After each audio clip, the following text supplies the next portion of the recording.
I'm walking my ex-daughter-in-law down the aisle at her wedding. My son was furious. You must hate your son. You have got to hate your son to do that. The son has to hate you. Well, yeah, one or the other. Yeah. That's true. I, 56 female, have 2 children. Bob, 30 male, and Alice, 27 female. This is about Bob.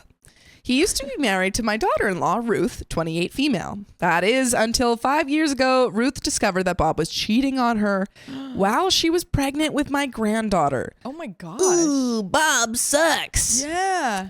By the way, this comes from Throwaway Daughter-in-Law, and if you want to submit your own stories, go to r/OK Storytime subreddit. So, I was really disappointed in my son. I taught him better than this.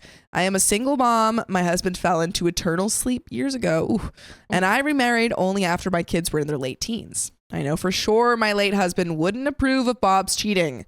So, long story short, Bob, Ruth, and I had a fight. I told him I was very disappointed in him. How could he do this to his own wife? Bob yelled at me and said that I'm his mother, not Ruth, so I should be taking his side. I will not support his infidelity under any circumstances.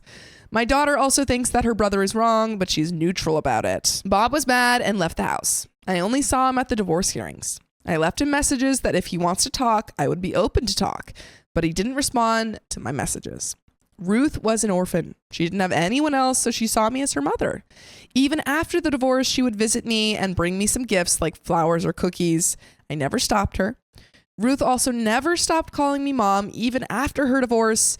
I also loved spending time with her and my granddaughter, and also a little bit of a different situation because the granddaughter still is in the picture. About 3 years ago, I set up Ruth with my friend Patty's son, John. Patty and I have been close friends since childhood. She knew Ruth really well and loved her too. It was Patty's idea to set her son up with my daughter-in-law. Ruth and John totally hit it off. John was also a good father figure to her daughter. Recently, John and Ruth got married. Wow. Oh my. Ruth wanted me to be there to walk her down the aisle. She told me she walked down the aisle alone when she was married to my son. But now she wants me to walk her down. I was happy about it, so I said yes. That's so sweet. That's really lovely. The news reached my son. He called me to again yell at me that what I'm doing is wrong. I shouldn't be talking to Ruth because she and him are divorced. He forbade me to go. I told him he was being irrational. Even if he's divorced, that doesn't mean I have to cut off Ruth. I reminded him that it was his poor choice that led him to this. I didn't listen to my son and went to the wedding anyway. My son got the news and was pissed. He kept cursing me that I'm a deadbeat mom who left her own son for an oar. He called me a hypocrite that I didn't go to his wedding. He married his mistress, but was gallivanting at Ruth's wedding. Dang. My husband is with me, but he says my son is a point. But my daughter says otherwise. Was I wrong to go to her wedding? And there is an update. I think it's messy. But also, again, this isn't just a girlfriend. This isn't like they have a tie. The granddaughter, I think, is really integral to this story. Yeah, absolutely. Because it's like you can't just cut them off completely. Yeah. I also, agree. Bob sucks. Yeah. I agree. I think it's definitely not wrong for her to go to Ruth's wedding. I think it might be a little wrong for her not to go to her son's wedding. Yeah. You know I think what that, I mean? yeah. Because it's like, even if it's like, yeah, he cheated and then he's marrying the mistress or whatever, like crazy situation. Still not your son. good on his point, on his behalf, you know, but at the same time, I feel like it's the kind of thing where you have to show up and just be like, yeah, I think so. Like, yay, you know. I think that's fair, especially because it seems like you did want to have a relationship with him. Yeah, I think fine to go to her wedding. Should have gone to his wedding. Yeah. Update. First of all, thank you for your comments. Although I got some hate comments calling me a bad mom and a failure, it was nice to see people supporting me. It gave me strength to know I was not making a bad decision. So now on to the update. My son emailed me and said he wants to talk to me. I thought I should have a long conversation with him, but I made some ground rules. He is not allowed to criticize or call anyone any names like the last time, and will be civil when I'm talking. He agreed. He came to my house yesterday during noon. My husband was off to work and my daughter was in her room. He sat down and there were moments of awkward silence. He asked me how I was and we had small talk. I asked him about his wife and that's when he started to cry. Not ugly crying, just a few tears. I can tell he's not doing well. I sat beside him and told him he can tell me. He tells me everything. He tells me that he's sorry for how he reacted. He understands why I might be ashamed of him. He later tells me his marriage is not going well, that his wife is no way near as good as Ruth was. Too little, too late, buddy. Feeling regret, sir. Oh, Ruth took care of all of his needs and loved him, yet he treated Ruth like trash. He is constantly fighting with his new wife. He knew he effed up a lot. He learned that last time he visited his daughter and she kept referring John as her dad. Bob tried to make her say the word dad and she screamed at him by saying, "You're not my dad." He saw how much happier Ruth was with another man, and he realized what he had lost. I asked him, would you have missed Ruth if your wife did those same things for you like Ruth did? He was silent. I further told him it seems to me that he only kept Ruth in his life because he used her to fulfill his needs. Great point. That's an amazing question. You're doing great. Wow. Explained to him about my relationship with his father. We were with each other not because I fulfilled his needs. We were with each other because we loved each other. And that love didn't stop when one person was at the most vulnerable and weak. But he, my son, left Ruth when she was vulnerable and needed him the most. Again, he left her when she was pregnant. She was pregnant. Yeah. His needs were fulfilled when Ruth was just a housewife working a small job. But as soon as she had no need, he discarded her. It really hit him hard as he was sobbing. He says that he knows he was a crappy person, but he was manipulated by that bee. He said that about his wife. Dude, you haven't learned anything.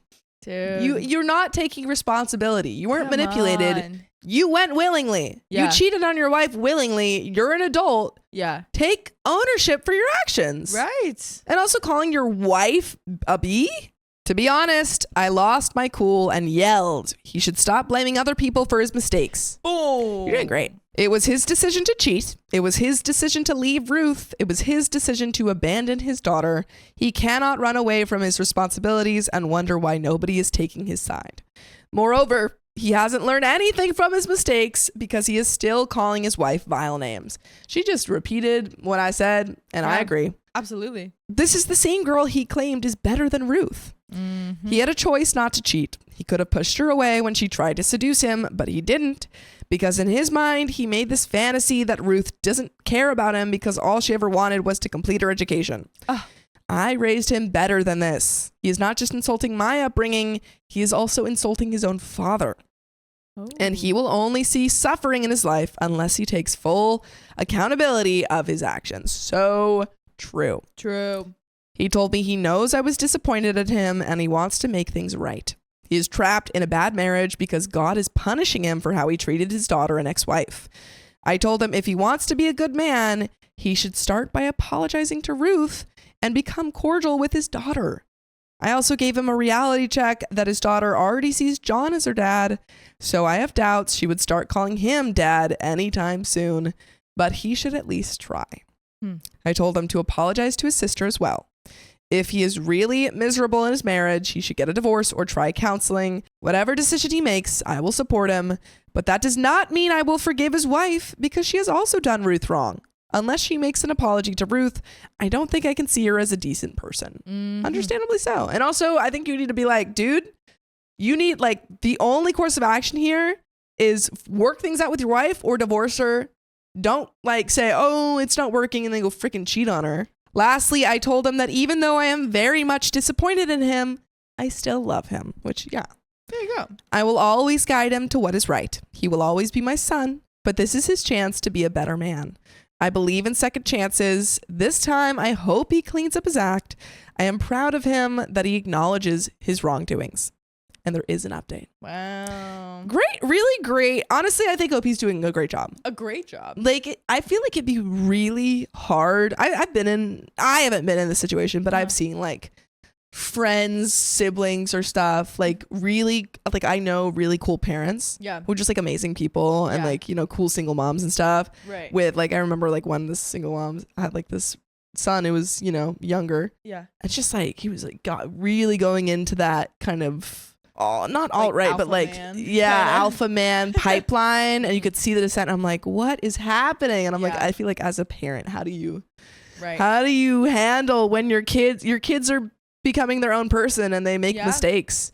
And sometimes they make really awful mistakes. I'm like, how do you handle that? Exactly. I think OP is definitely handling it well. Really well. Like not just like being like, you should have done this, you should have done that. No, being like, okay, like, how do you feel about this? Mm-hmm. How do you feel about that? Yeah. What are you thinking right now? Yeah, and I think it takes it takes a lot of kind of maturity to be so angry at someone and still give advice and still say like, you know what, I love you, but I'm just really disappointed in you, and I want you to do better. Update 2. Hello, folks. Thanks for showing me a lot of love and support. I really am overwhelmed with it. It has been a month since my last post. Things are fine now. I will be giving updates from r/marriage post too. Well, first of all, my daughter moved out of my house. She was living with us along with her fiance to save money to buy their own place. I am happy for her. The house just feels empty without her, but I will get over it. About my post on marriage subreddit, I talked to my husband about my feelings towards my late husband. He was surprisingly fine. He told me he understands that I miss him. Sometimes he misses his eternal sleep wife too. He still keeps a picture of her with him. I don't mind it. He further told me that the pain we both went through is something no one would understand, and he doesn't feel like I'm betraying him by missing my eternal sleep husband. He was my family, and it is normal to miss family. I am glad I had this talk with him. I fell in love with him even more. What a lovely side note. Yeah. Just like, oh, they both deeply understand this. Yeah. Ruth and John are doing just fine. She announced that they're expecting a child together. And Ruth asked me to be the godmother. Yay! I am really overwhelmed and happy for them. Though I still don't know whether I should be her kid's godmother or not. Now on to my son. He has decided to separate from his wife. I guess his marriage has problems and he's trying to sort it out on his own. He's in therapy. I support him in his journey. By the way, you can support us by listening to full episodes with stories just like this. Just go to Spotify, Apple Podcasts, or your favorite podcast app and search up OK Storytime. But there is a little bit left. Do you have any final thoughts? I mean, it sounds like we got some happy updates. I honestly think, based off like how horrible this kind of started and all the mistakes that happened, just really on the best possible path forward. Oh, yeah. Like everyone's really going on a great path. Just a great incline. Yeah. Yeah. Things between my granddaughter and him are still a bit sour, but I am helping as a middleman. He talked to Ruth about changing custody, but she said no, because given how he has treated her in the past couple of years, she doesn't trust him. I know Bob is sad, but I assured him he shouldn't give up now. He should still fulfill his duty as a dad. He meets my granddaughter at my house. Right now, they're playing snakes and ladders in my living room. My son has been really trying to be a better version of himself, and I support that. I hope in future things will improve for him. Thank you so much for helping a mother out here. I know if I ever have any issues I cannot solve, I can always count on the kind people of Reddit. Amazing. You don't always get kind people of Reddit, so it's good to see. You know, it's good to see a story where you do. What a happy ending to that. And I think on that, like a final point of, I totally understand why Ruth would not want to give him custody. Yeah. But I think just like on OP's part of just reminding him, hey, the way that you get that custody, that you prove to Ruth that you are a safe person for your daughter to be around is by showing up. Yeah. Is by continuing to be there for your daughter. Absolutely. Even though you don't have that custody. Right. Like doing whatever you can do to prove that you are a good dad. Right. Because then it's just, at that point, it's like you miss 100% of the shots you don't take. Sure. You know, it's like that. Like if you don't even try to not be like a deadbeat or whatever, then nothing's gonna change. Then you will be. You know, exactly. Yeah, like don't just give up because you're getting pushback. Exactly. Show that you can be there. Exactly. But that is the end of that story. Whoop, whoop, whoop.